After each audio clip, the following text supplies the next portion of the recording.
I'm Timothy Snyder.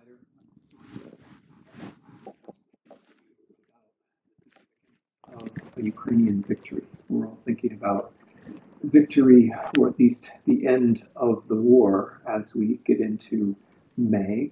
What I'm about to speak to you about is the significance of this war and how this war might end, or how this war must end.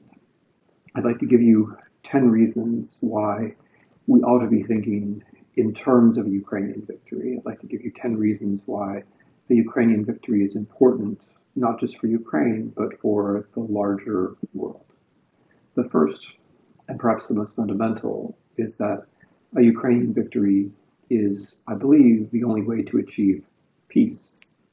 Presumably, all sane people would like for this war to come to an end.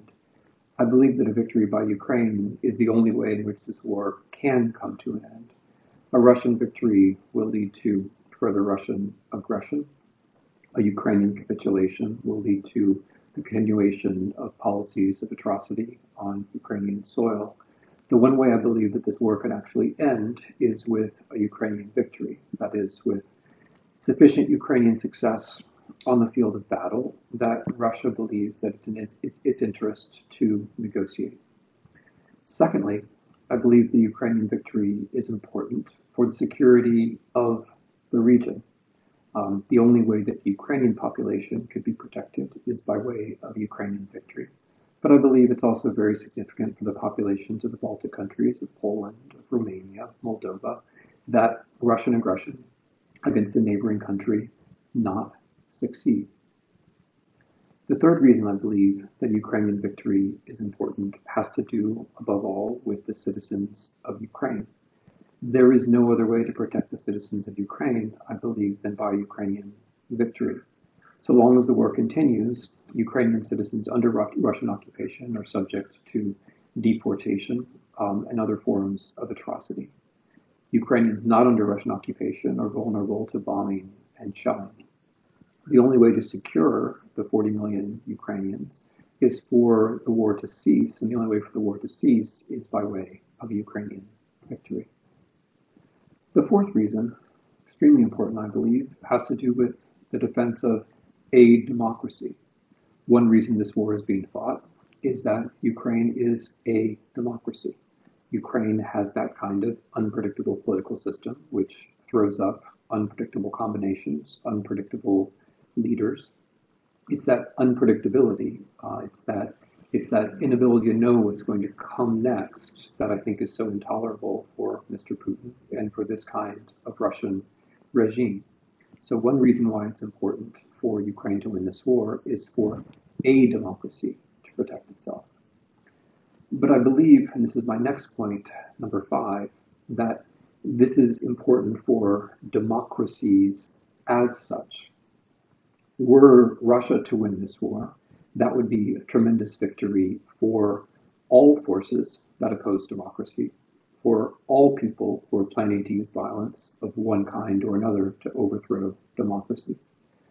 If Ukraine wins, that is a victory for those who believe in law, who wish to hold elections, who wish to hold their leaders accountable, and especially for those who are willing to take risks for all those important things. Relatedly, and this is reason number 6, a victory by Ukraine is also a victory by a state which has traditionally been seen as peripheral, which has traditionally been seen as colonial against a power which would like to see itself as central and as imperial. Imperial wars, as we know, especially from the history of the 19th and 20th century, belong to a certain phase of political development. Imperial wars will continue so long as imperial powers believe that they can win them. Every European power and plenty of other powers reach a point where they realize that they will be exhausted by imperial war, and that is frankly a very good thing, a good thing for everyone concerned. So because this is an imperial war, a war in which Russian leadership claims that there's no Ukrainian people, there's no Ukrainian state, a victory by Ukraine is important to defend the basic principle that nations are equal, and states deserve respect. In other words, a victory by Ukraine is one more push towards a post-imperial world. Speaking of a post-imperial world, my seventh reason for believing the Ukrainian victory is important has to do with the recollection of the Second World War. In Mr. Putin's telling, the lesson of the Second World War is that we need more war. In Mr. Putin's telling, the lesson of the defeat of fascism is that we need more fascism.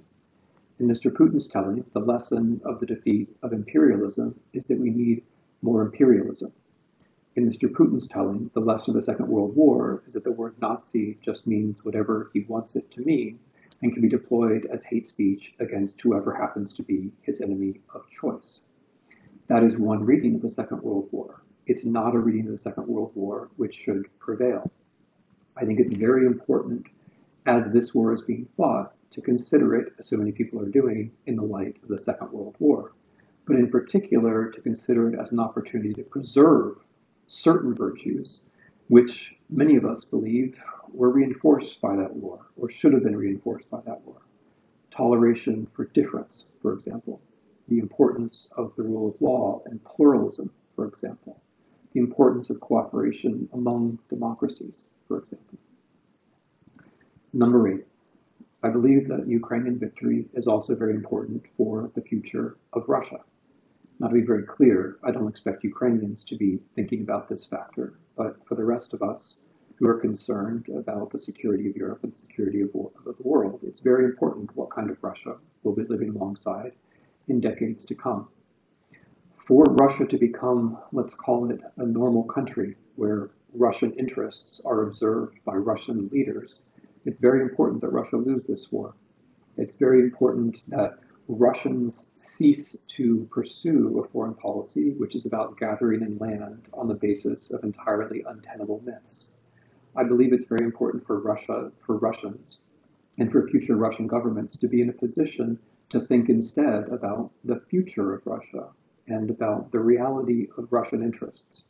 And I think a defeat on the battlefield here, although I wish there weren't battlefields, I wish there weren't a war, I believe that defeat on the battlefield here will be a step forward towards that kind of Russia, a Russia where Russians are able to think about a future away from imperialism, a Russia where the past perhaps weighs a bit less heavily as myth on the decisions of the present, and a Russia where interests can be considered and the future can be considered.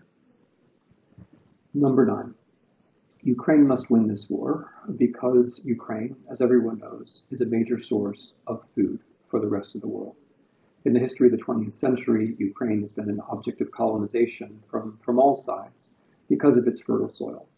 In the present war, we observe as Russia illegally expropriates Ukrainian agricultural products, and we watch as Russia illegally blockades the rest of the world from Ukrainian agricultural exports.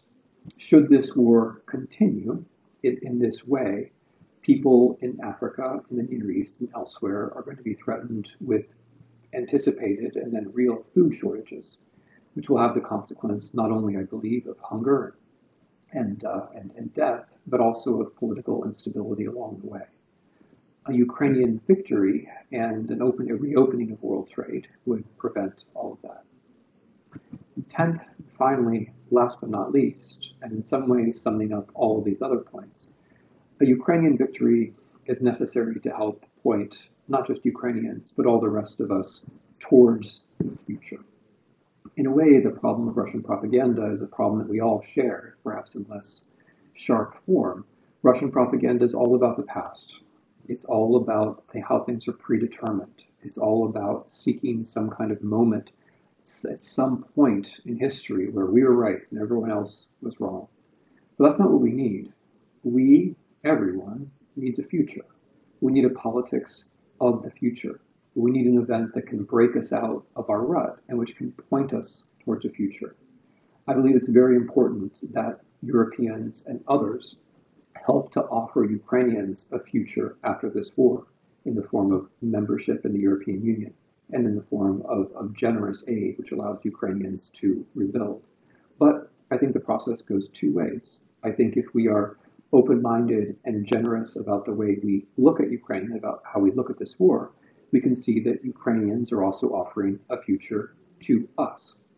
Had Ukrainians not fought, had Ukrainians capitulated, our future, the future of democracies, would look very bleak right now.